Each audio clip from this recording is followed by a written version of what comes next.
Hey folks, Roland here, broadcasting live from the Jeffrey Osborne Celebrity Golf Classic here in Providence, Rhode Island. Coming up next on Roland Martin Unfiltered, we'll hear from a number of people who are here, including Jeffrey Osborne, Smokey Robinson, Dr. J, Norm Nixon, Gary Payton. I mean, it's all kind of folks, celebrities who are here. Lots of Hall of Famers, Ozzie Smith in baseball as well, so we'll have a chance to chat with all of them. But, of course, we also want to cover the news of the day. Donald Trump continues his attacks against Baltimore, continues to lie, continues to make up stuff, and continues to make his racist-based appeal.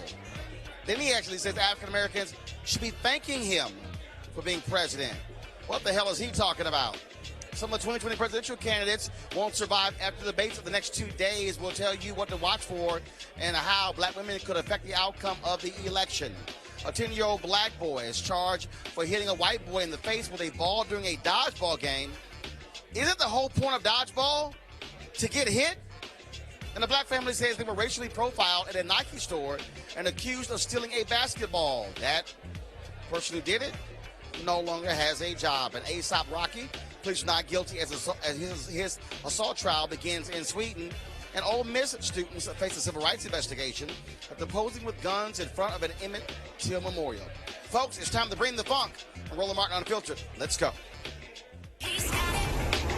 Whatever the miss, he's on it. Whatever it is, he's got the scoop, the fact, the fine. And when it breaks, he's right on time and it's rolling. Best believe he's knowing. Putting it down from sports to news to politics. With entertainment just for kicks, he's rolling. It's on go, y'all. It's Roland Martin, Rolling with Roland now. He's funky, he's fresh, he's real, the best, you know he's Roland Martin now.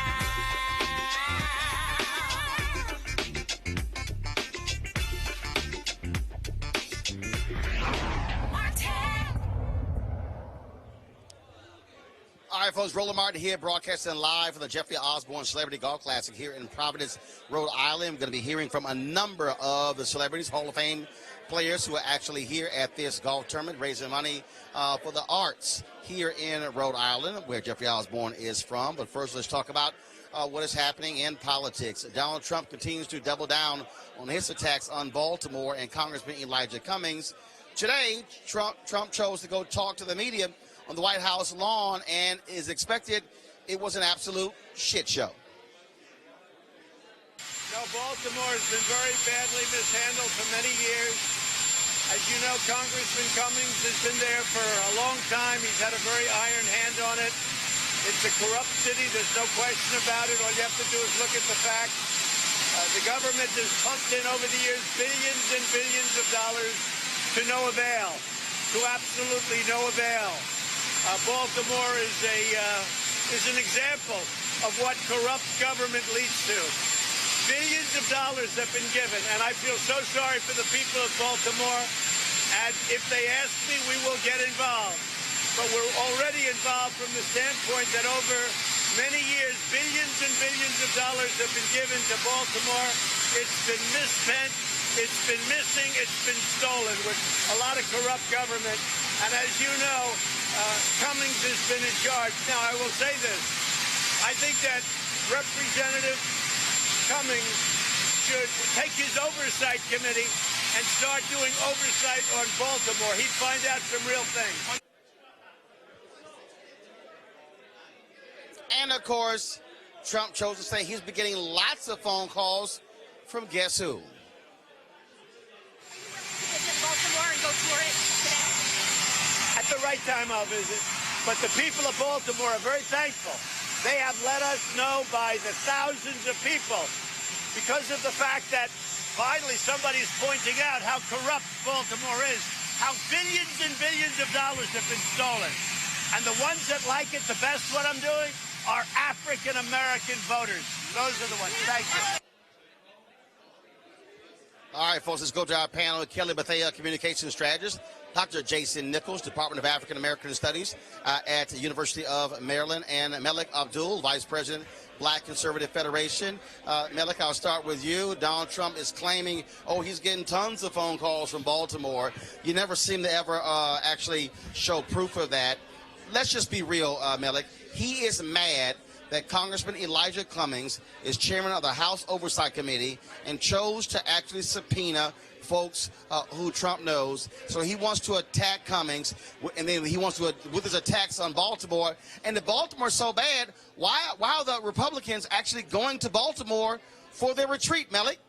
Well, I don't know why they chose to go to Baltimore, or I'll say I don't know when that decision was actually made to go to Baltimore, but I think they should go to Baltimore. They should go to any inner city around the country. I don't particularly have a problem with that. I do know that Donald Trump was upset, if you want to call it that, at the way that the congressman actually handled the hearing with the, what was it, the CPB director. I do know that that's a lot of what was driving him, but the fact that he's making those, this sort of commentary about Baltimore, it is somewhat similar to what we've heard, and not just Baltimore, but in other cities as well. I think what he actually said today is a much different approach than how it initially started out, which he was very hot in the language that he chose to use. So I think focusing on where he is now, I think that's actually probably a good space for him. But whether or not there were thousands of people who actually contacted him, I'm not sure. But I'm pretty sure that he's gotten some positive feedback and some criticism, from what I understand,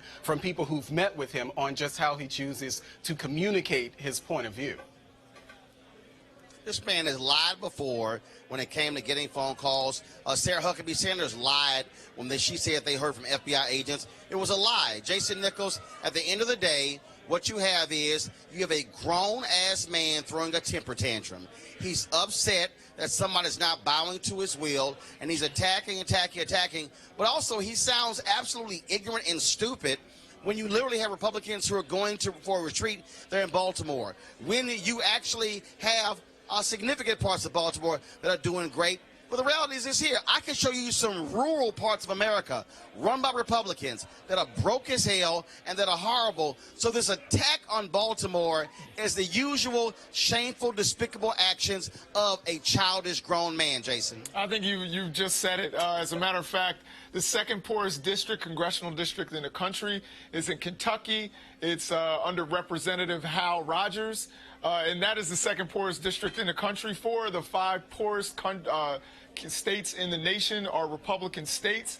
And as a matter of fact, if he says that thousands of Baltimore residents have been calling him and saying that this is so great and they're African American, let's just check out what the exit polls say in 2020 when he runs, how well he does in Baltimore. The other thing is I will say is that I am one of the constituents of Elijah Cummings. I live in the 7th district.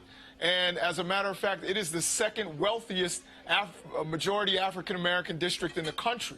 So, again, all of this is really because he's angry. He's throwing a temper tantrum. If he really wanted to fix Baltimore, he would come with solutions. But yet, all it's been is vitriol. Kelly, the reality is he has no solutions. He has none.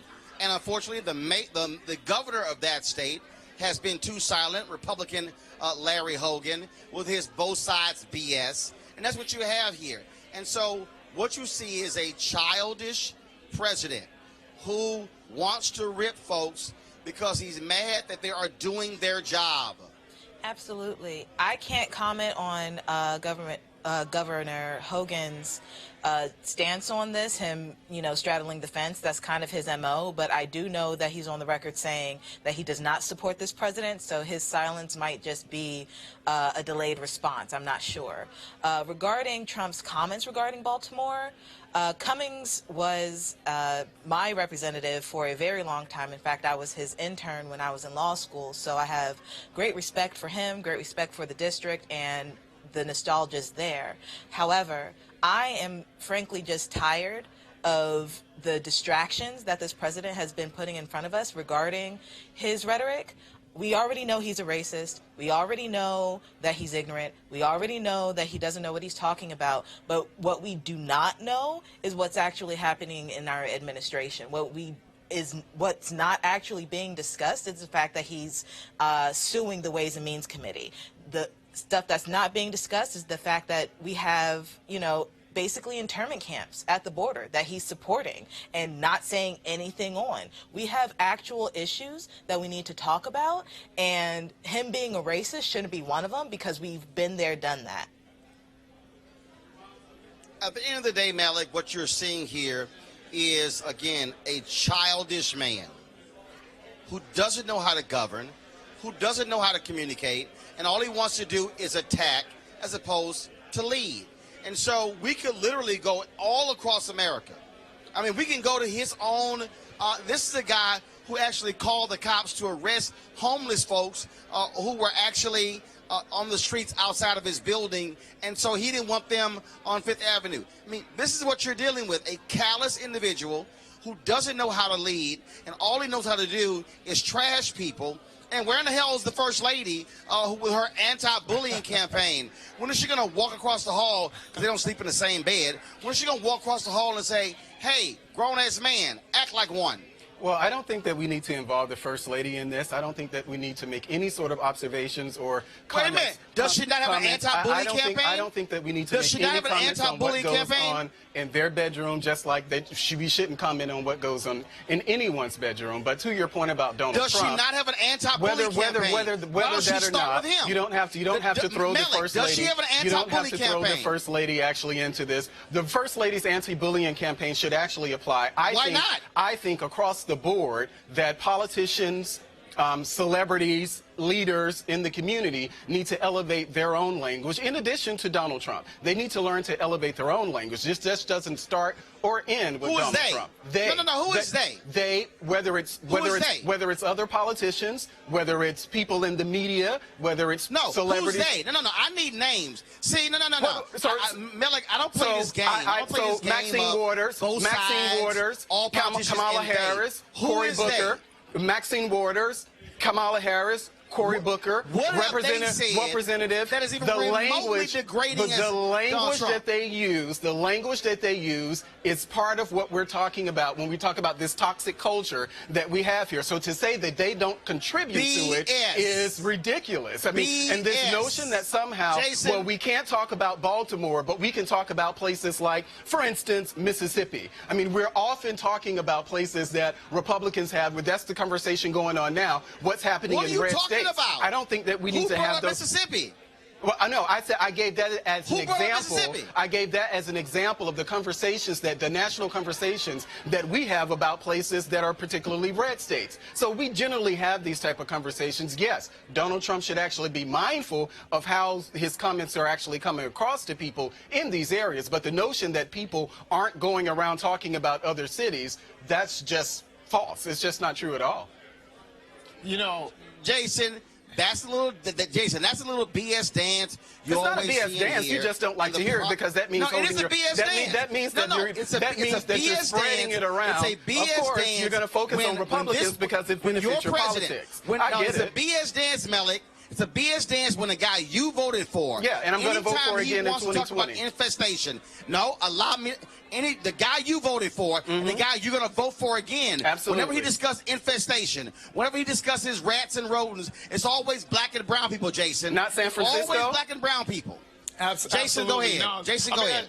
That's very true. Jason, go ahead. But one thing I will say is that I'm not going to cape for some of the politicians in Baltimore who've been there for years, who have made some serious errors and mistakes. So I don't want to sit here and make it sound like I'm on their side. There have been mistakes made, and I wouldn't put Elijah Cummings necessarily in that category, but there are some politicians in Baltimore. I don't think they're lining their pockets with billions of dollars. I don't think that's happening. I think that they've tried to find solutions. But Jason, can't do that. Let's also deal in facts, Jason. Yeah. No, I agree. Let's deal in facts. This man stood there. Jason. Yes. Jason, this man stood there and said Elijah Cummings, he runs the city. Yeah, that's iron hand. Completely and patently false. That's absolutely false. And I think and then it didn't start with Elijah Cummings in 1996. It's institutional racism. Let's expose the other lies. Deindustrialization. It's war on drugs. I'm sorry. Go ahead. What were you saying? Let's expose the other lies. Okay. He acts as if Johns Hopkins is not there. He acts as if the Under Armour CEO, okay, who is from Baltimore, who's from Maryland, headquarters are in Baltimore, who met with Trump. So if Baltimore is so bad, see, this is what they do. The same thing happened when Freddie Gray took place. They were like, oh my God, Baltimore is on fire. No, Baltimore wasn't on fire.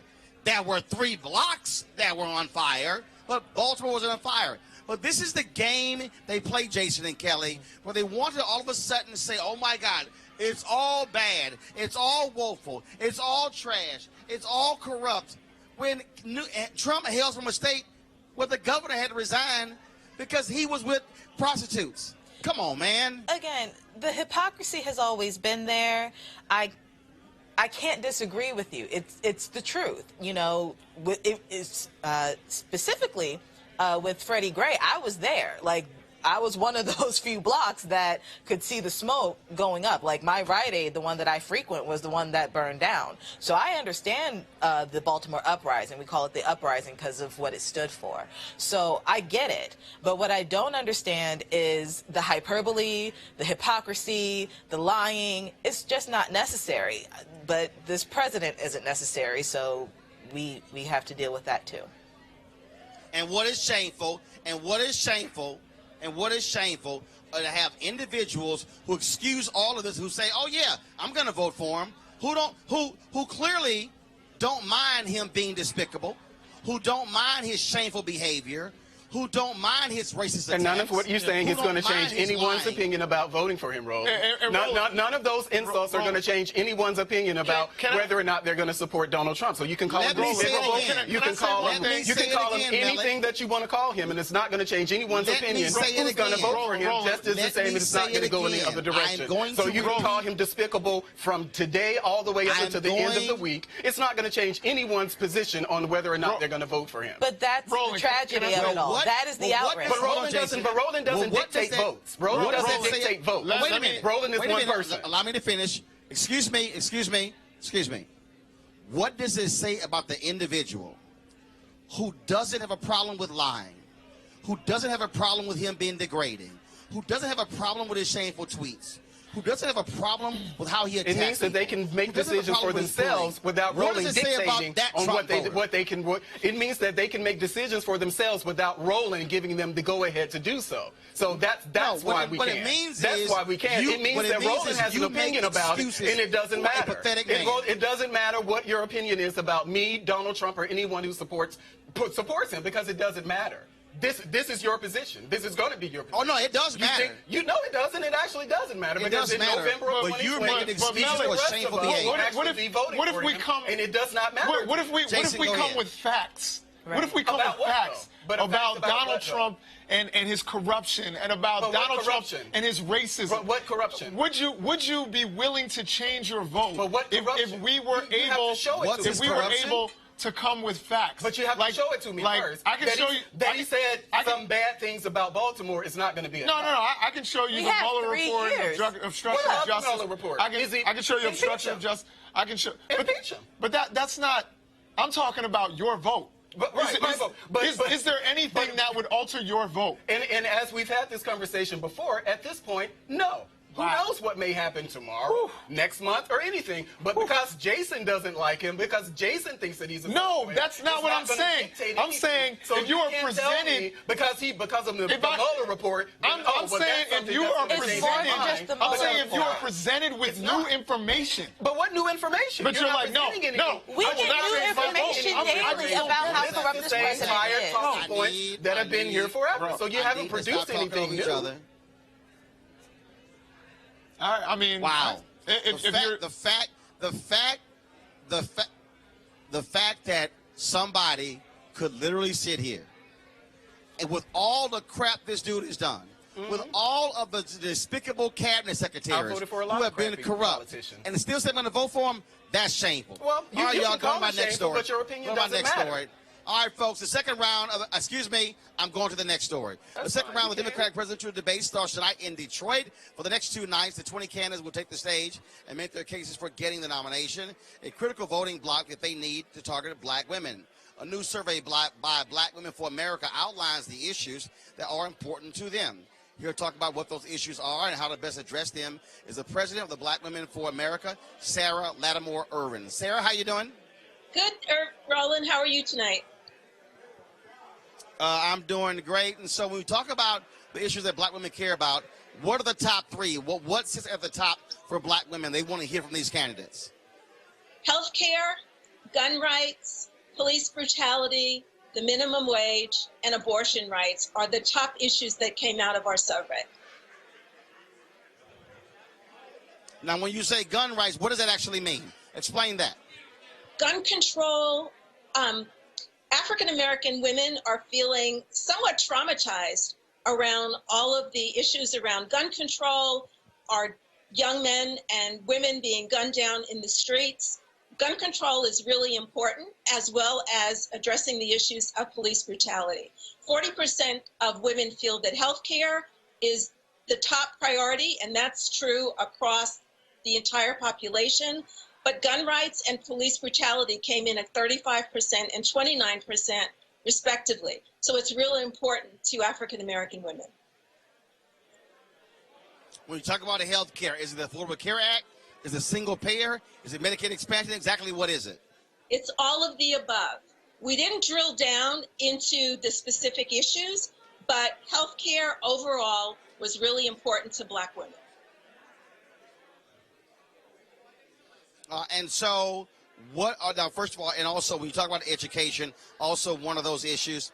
One of the things that, look, I've been warning Democrats about, we saw it in Florida, when it comes to the issue of school choice and charter schools. Look, there were 18% Black women who voted for Ron DeSantis against Andrew Gillum, and many folks believe it is because of the issue of school choice in charter schools. And I keep warning Democrats, do not play folks small on that.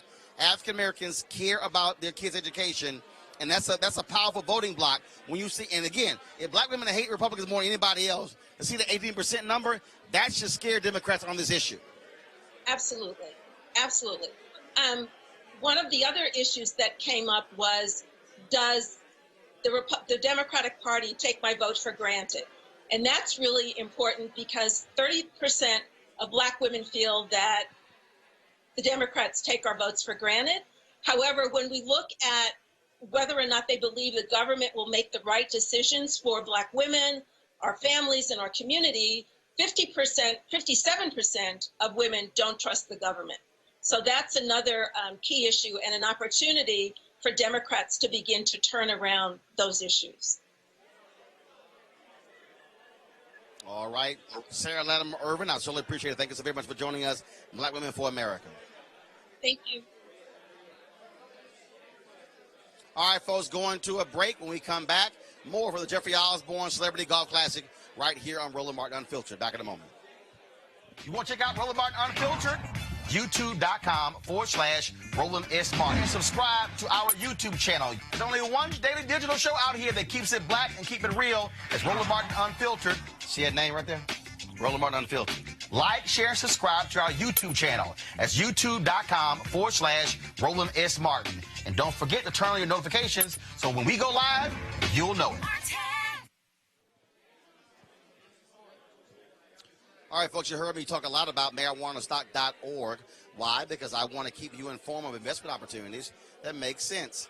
We've all watched the growth of the cannabis industry. A recent report by New Frontier Data estimates the global cannabis market at more than $340 billion. We know that marijuana legalization is sweeping the country state by state. We also know that marijuana has a good cousin, the hemp plant, with a much higher concentration of CBD. That means hemp gives you all the medical benefits of marijuana without getting you high. Until recently, hemp farming was practically illegal in the U.S. and heavily regulated by the DEA. However, the 2018 Farm Bill changed all of that, making it legal to grow hemp CBD in the U.S., thus creating one of the largest commodities worldwide. They need land to grow all of the plants.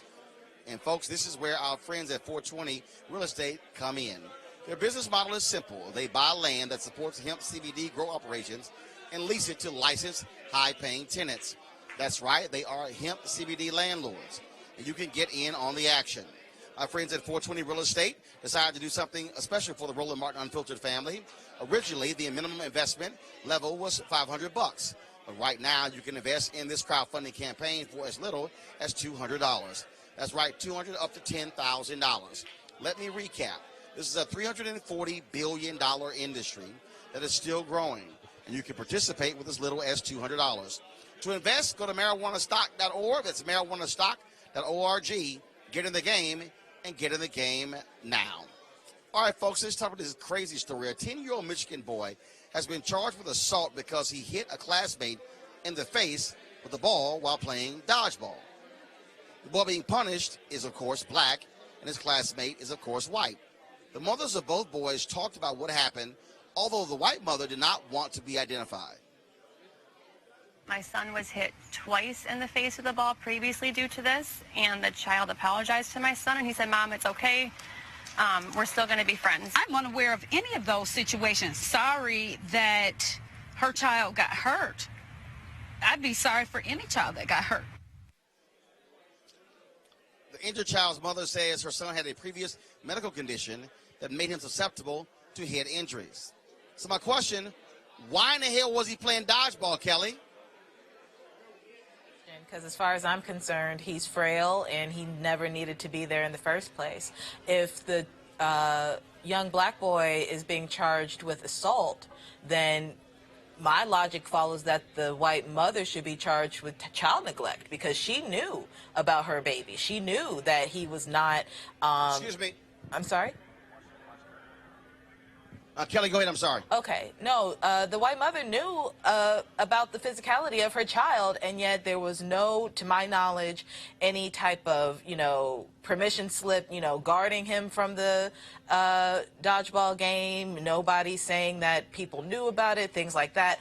And it's dodgeball. I mean, I can only imagine how many assault charges I could have pressed when I was 10 years old playing soccer, football, kickball. Oh, my God, kickball.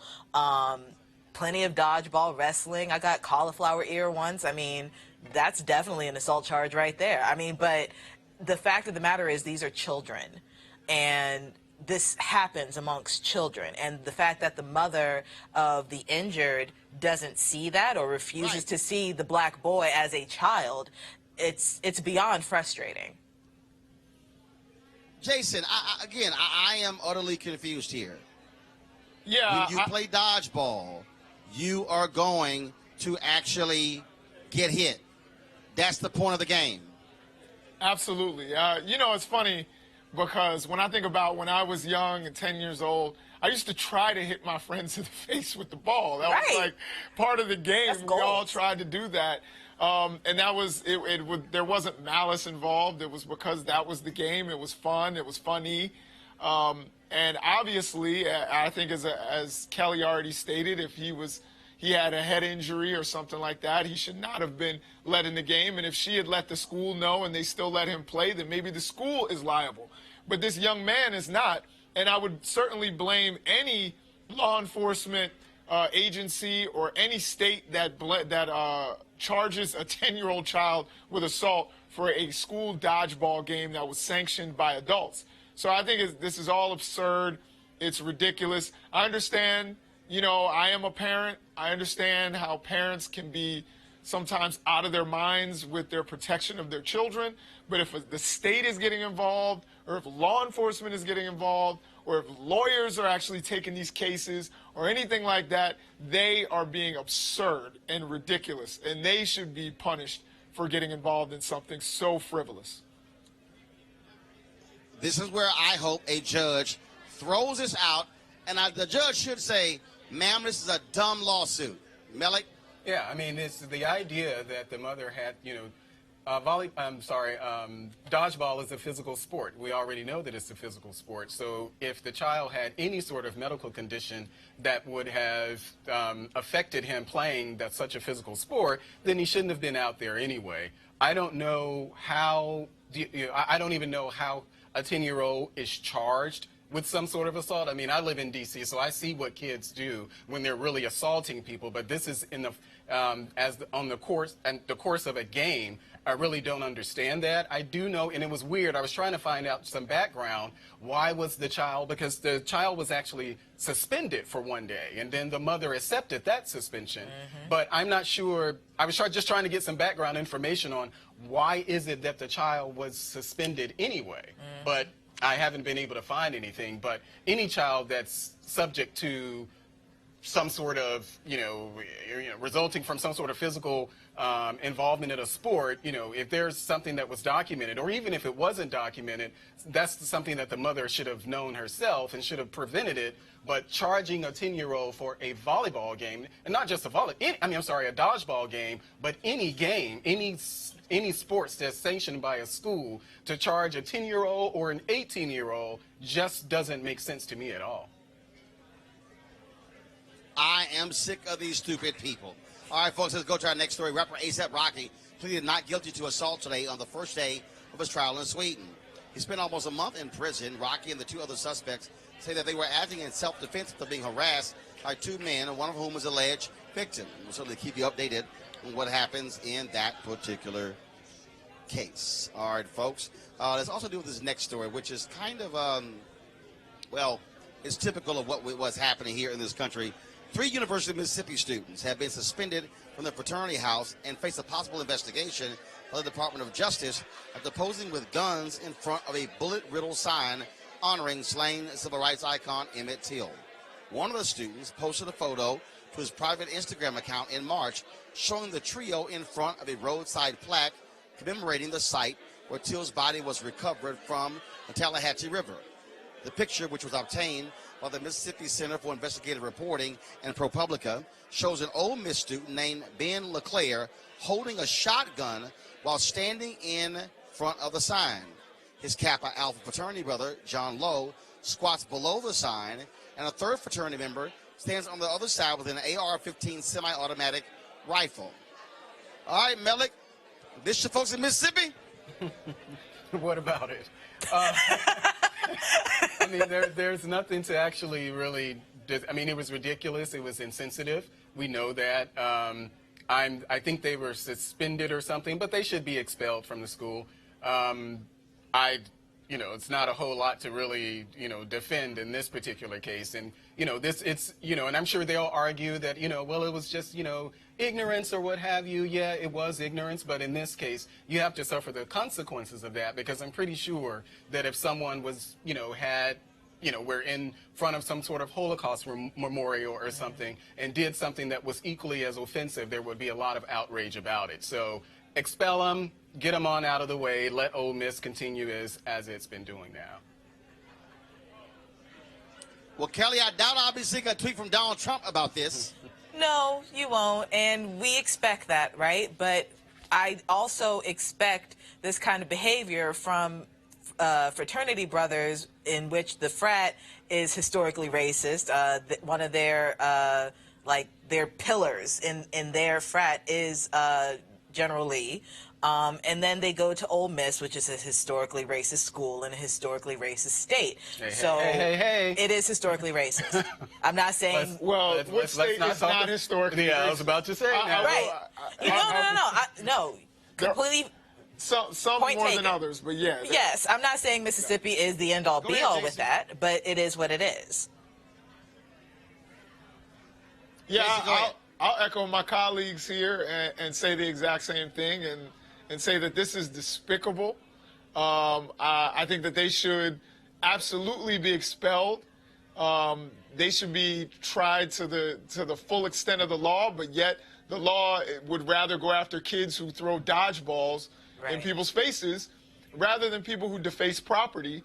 And basically, to me, this is a form of intimidation. We all know Emmett Till's story, at least how the story ended, with him being tied to a fan unit and thrown into the Tallahatchie River, his mangled body being dragged out of that river.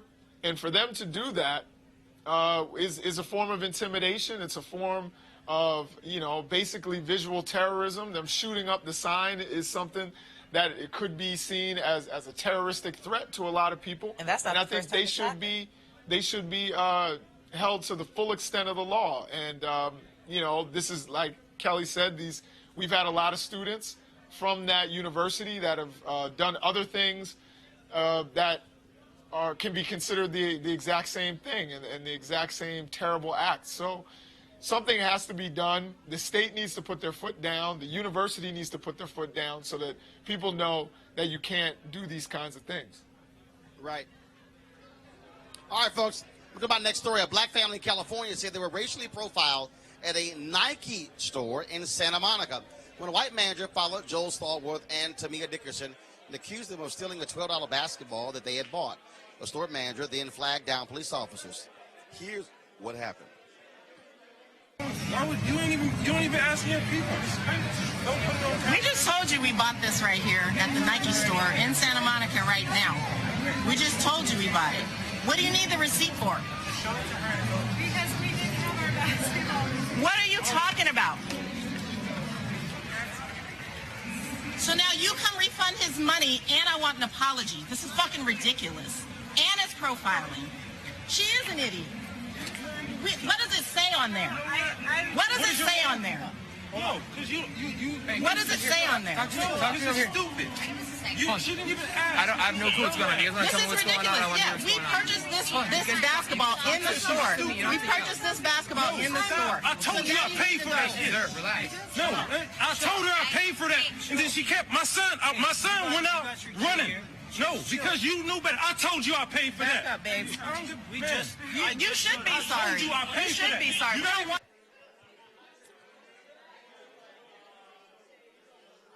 After showing the receipt to the officer, he gave the basketball back. The couple immediately took the ball back to the store for a refund. Well, Nike, I think y'all owe this couple a hell of a lot more.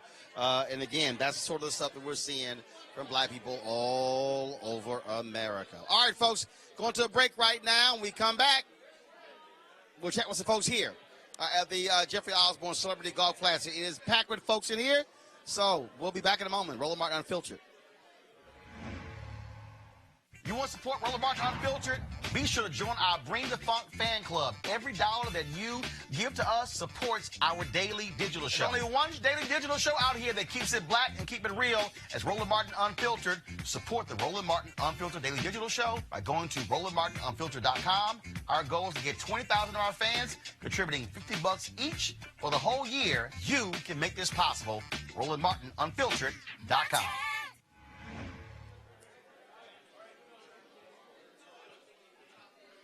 All right, folks, Roland Martin here with the Jeffrey Osborne Celebrity Golf Classic. And it is, of course, benefiting all the charities in Rhode Island, money going back to the arts. And so we are here. And so we got the step and repeat over here. We got folks all over here. We got some folks outside. We're going to chat with Jeffrey Osborne in just a second. And so we've got the, of course, big night last night. Of course, the sponsors reception. And any number of people here. I mean, Ahmad Rashad, Jeffrey Osborne, Dr. J, Chris Tucker, Johnny Gill is here. And so we're going to be grabbing all of them. In fact, I had Chris Tucker over here for a second. I'm looking for him so I can do a quick interview with him and some of the other folks out here. Tiffany, if you could let Ahmad and those guys outside, right? Tell them come holler at me for a second while we're live. We'd love to chat with them.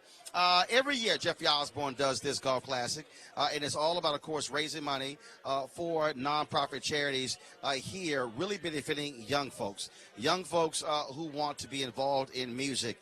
And speaking of music, also here, you got saxophonist Mike Phillips, he's here. You got Elon Trotman, he's here as well. As I mentioned, Johnny Gill. Smokey Robinson is also in the house, and so we're going to be talking with them real soon. And so looking for a great conversation. I think this is probably my 5th year. I believe this is my 5th year here at the Jeffrey Osborne Celebrity Golf Classic.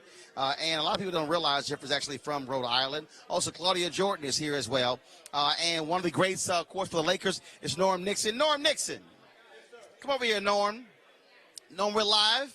And so how you doing? Of course, Norm Nixon played for the Lakers, played for the Clippers, and he is. We won today. You know that. Who won? We about 17 under now. Of course, I told the jokes. They carried me. Oh, slide over here. Who shot 17 under?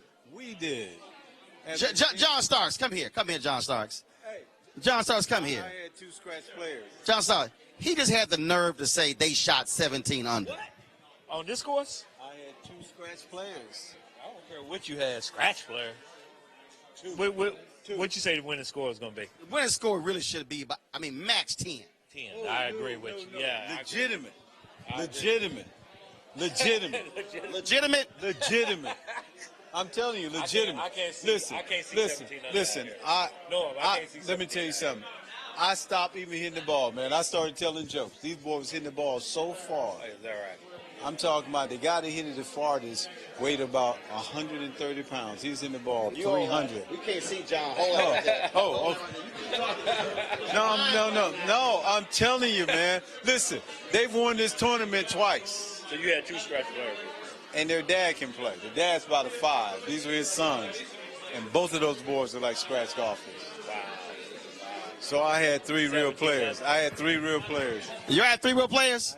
I don't believe that. Okay, you don't have to believe, but Doc was behind us. Doc saw these boys because I called the groups around me just to watch these guys hit the ball because it was unbelievable. Wow. Yeah, okay. Yeah, okay. All right, upcoming basketball season. Get y'all thoughts. Crazy changes. Kawhi Leonard goes to Los Angeles Clippers.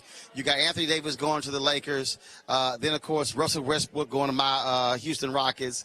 And so your assessment of anybody left in the East? Well, you know what I told you last year. I was inviting you and the Rockets to my house to watch the finals. I would invite you guys again this year to come watch the NBA finals. Well, your Lakers going to be watching too? Not necessarily. Are they going to actually make the playoffs?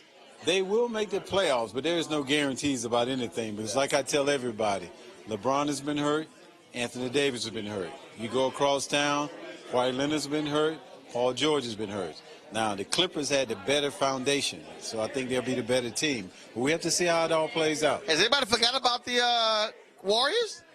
Yes. I have. You know, they was decimated, obviously, having lost KD and as well as Klay Thompson for most of the year, you know, so it's going to be struggling. I'm just looking at the West. I was actually going through it and looking at the West.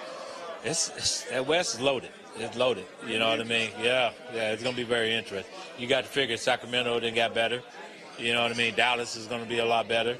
So you bring those 2 teams in the mix. So it's going to be the fight to see if the Warriors can make the playoffs this year. All right, yeah. Dan. Oh, I agree with him. The Warriors were decimated, and then they lost their heart and soul. You know, quiet as kept. People forget that Iguodala was the MVP a couple of years ago, and he's the MVP for a reason because he did everything. Played defense, rebound, pass the ball. Sean Livingston's gone, too. Sean's gone. Klay Thompson's been hurt. Now, like he said, they're decimated now. The backup point guard, Cook, left. I think with the Lakers, too. Oh, listen. Yeah, Lakers are going to be formidable this year. Obviously, adding AD, you know, adding, you know, possibly, you know, some other players that may come in. But they still have LeBron, so they're going to be tough. All right, well, gentlemen, John, it was good playing with you today. Well, we played. This man hits the ball. I'm telling y'all that now. Don't sleep on this man right here. My team won. 17, baby. 17. We're going to find out what the real score is. We're going to find out what the score is. Yeah, He say 17. I don't believe for a second. Hey, do me a favor. Grab Reggie Theus and Dr. J. Send them over here so we can get to them live, folks here. Y'all, I had to tilt the camera up because, you know, folks are a little bit taller here. And so, again, Clifton Davis is also, I see Clifton down there. And the great Lee Elder, of course, the first African-American to play in the Masters. Lee is also here as well. And so it's always great seeing all these guys here. Our good buddy Eddie Levert is not here this year.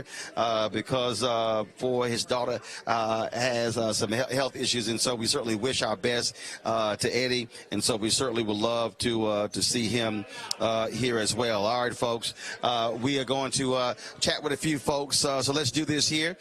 We go to a break on your end, if you can go ahead and do that, and then we're going to come back here. We'll be chatting with some of the more folks here, some more of the celebrities here at the Jeffrey Osborne Celebrity Golf Classic. Back on Roland Martin Unfiltered in a moment.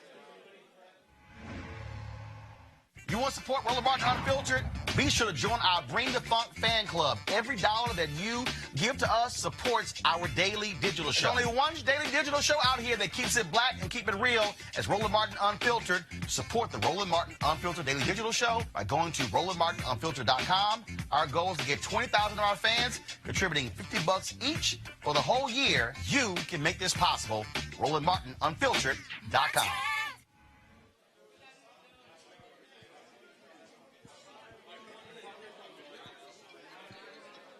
Yeah. Yep.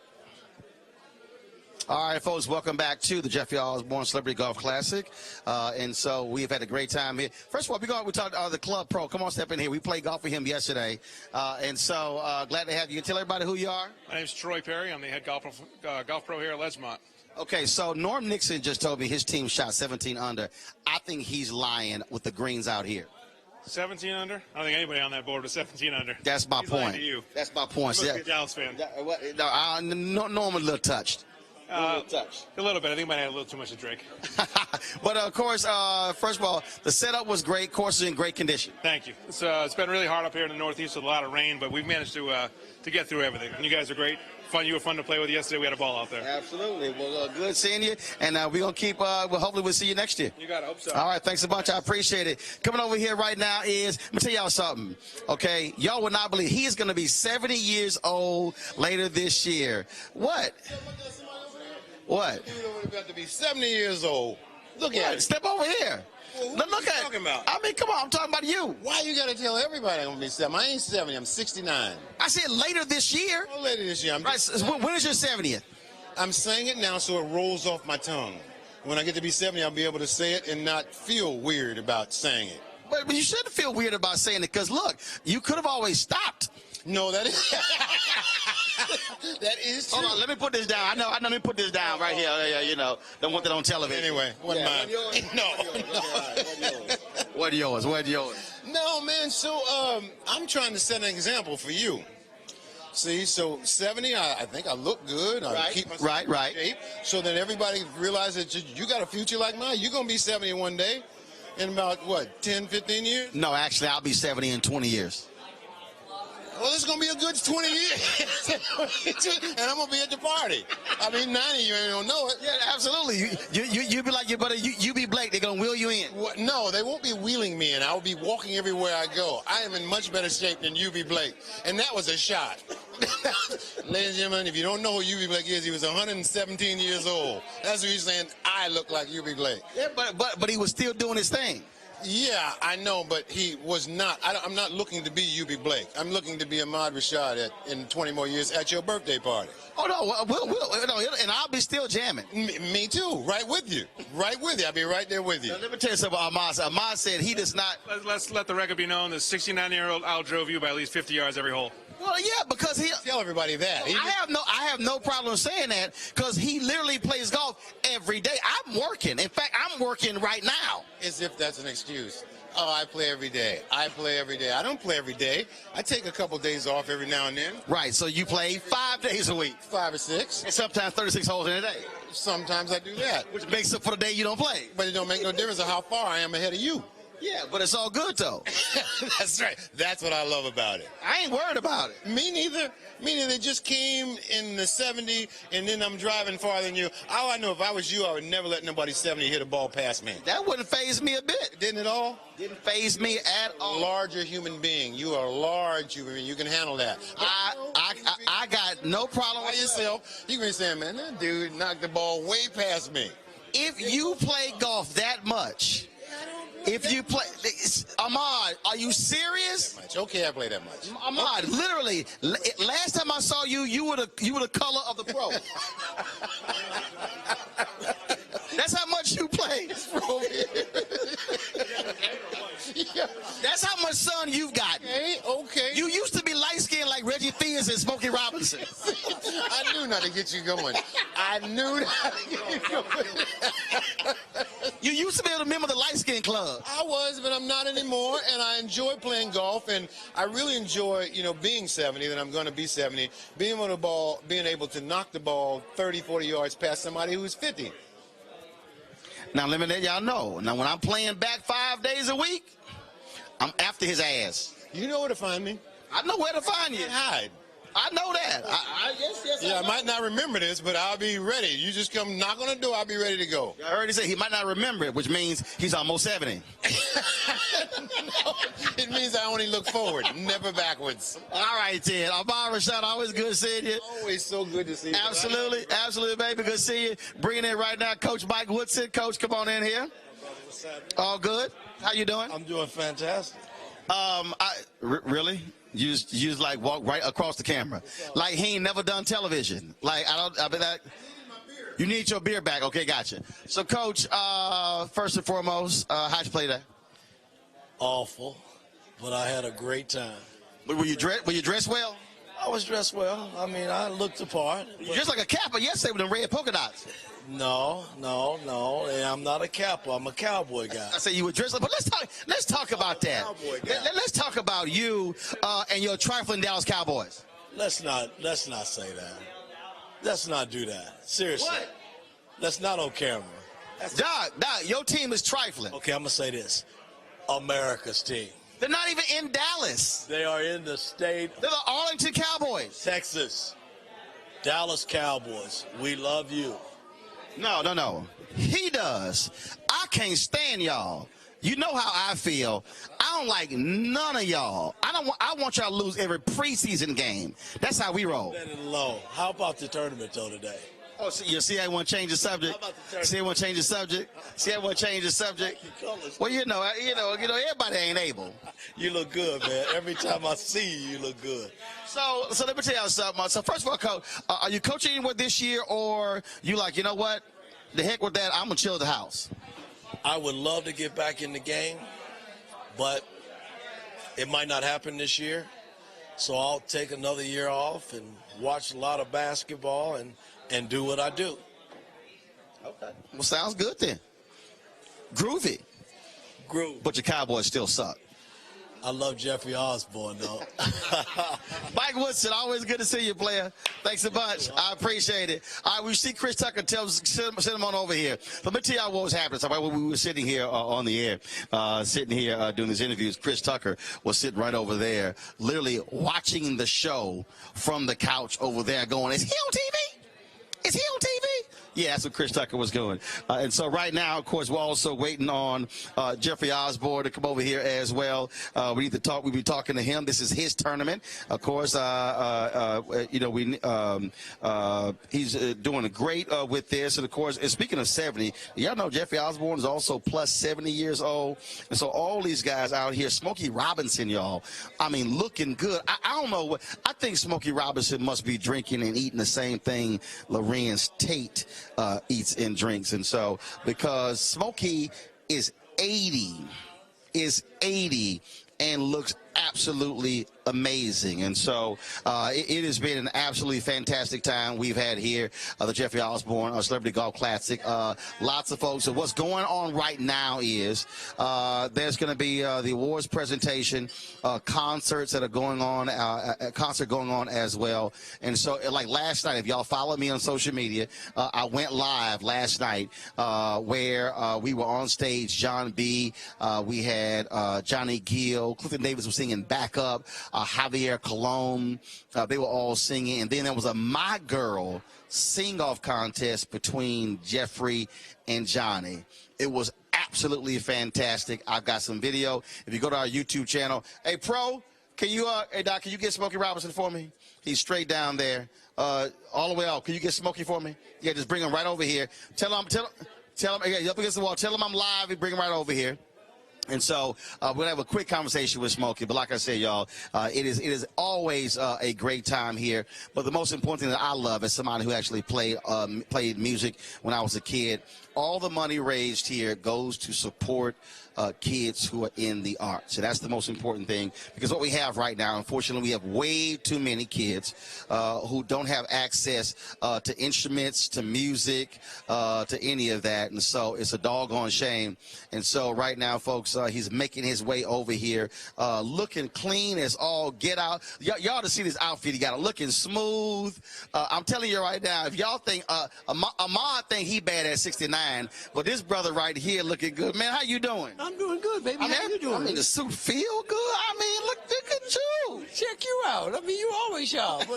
Golf, regular, whatever it is, this man is always matched up and sharp. Well, somebody got to do it. Every time I see him. Never fails. Man, it's always good seeing you here. Good to see you too, baby. You know that. So yesterday we were playing golf yesterday, and we were talking about music sampling. And y'all know Smokey, one of the greatest songwriters of all time. And tell everybody what you said when it came to new school folks sampling your music. I said, sample all of mine, please. I want you to sample every song I ever wrote, please. Because, see, you wrote the song, which means you have publishing. Yeah, exactly. So when they sample your music, a check arrives. That's what I love about it. I don't understand people saying, I don't want them to sample my music. Why? Are you kidding? Well, again, when I was talking with Frankie Beverly Saturday night at Cincinnati Music Festival, people said, man, I bet Frankie upset Beyonce redid Before I Let Go. He said, oh no. He said, Beyonce's made me a whole lot of money. Then he's going to be upset because Beyonce did one of his songs? What is wrong with the people? And he wrote it. Yeah, what is wrong with the people who said that? I know Frankie is elated. Elated. And if you see Frankie, tell him I said, hey, man, I know. I sent him a text yesterday, and I said, hey, Smokey wants to holler at you, and so he'll hit me back, and so we'll make that thing happen. Man, first of all, last time we talked, you at your winery. Yeah. How's that going? It's going really good, man. Yeah, we've got 5 wines now. When I talked to you last time, we only had 2. We got 5 now. Yeah, so it's going good, man. Now, do you still have the frozen foods? No, I don't have that. Okay, got it. No. I remember. Yeah, I haven't had that in a while. What happened with us on that is that we started that just before the economy crashed, and the economy crashed and we couldn't get a factor. So we had to shut it down for a minute. Gotcha. Yeah. But you got the 5 wines, and when we also last talked, you had a Christmas album, didn't you? Oh, yeah. First Christmas album I ever did as a solo artist. Yeah, 2 years ago. See, y'all? So y'all don't think he's not putting out music. He's still doing it. Anything else happening next? I'm in the studio right now, man. In fact, I'm in the studio doing 2 different albums, man. I'm doing one in Spanish and one in English. So I'm doing 2 things right now. I'm working. That's why I'm so wiped out, Roland. So you're a bilingual brother. Yeah. No, but I mean, I've been really pumping, man. Okay. Yeah. So, but I'm happy. Absolutely, man. Were you looking good? You're looking good yourself, my brother. Always. Somebody got to do it. Got to do it. Okay. Always good to see you, baby. Good to see you, baby. I appreciate it. All right, folks. Again, we are here at the Jeffrey Osborne Celebrity Golf Classic.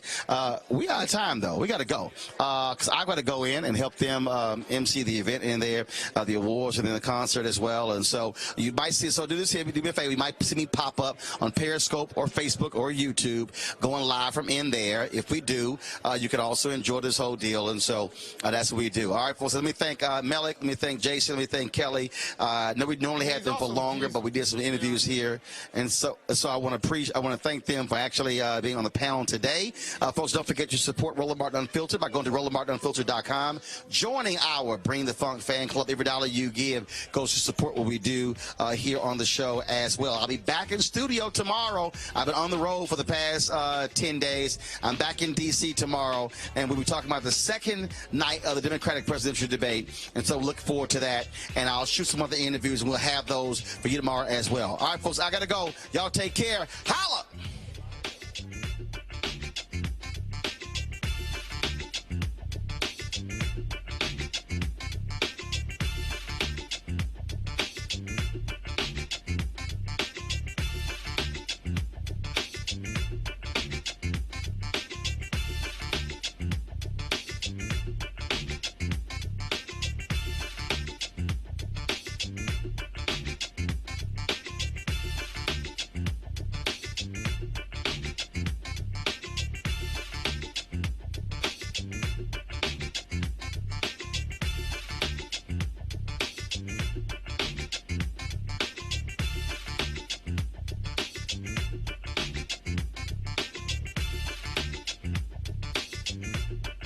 You want to support Roland Martin Unfiltered? Be sure to join our Bring the Funk fan club. Every dollar that you give to us supports our daily digital show. There's only one daily digital show out here that keeps it black and keep it real as Roland Martin Unfiltered. Support the Roland Martin Unfiltered daily digital show by going to RolandMartinUnfiltered.com. Our goal is to get 20,000 of our fans contributing $50 each for the whole year. You can make this possible. RolandMartinUnfiltered.com.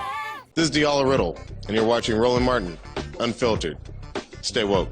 This is Director X, the director of Superfly on the red carpet, or the black carpet, and you're watching Roland Martin Unfiltered. Yo, what up, y'all? This is Jay Ellis, and you're watching Roland Martin Unfiltered. Hi, I'm Chaley Rose, and you're watching Roland Martin Unfiltered. I'm Lex Scott Davis, and you are watching Roland Martin Unfiltered. Hey, what's up, y'all? It's your boy Jacob Lattimore, and you're now watching Roland Martin right now.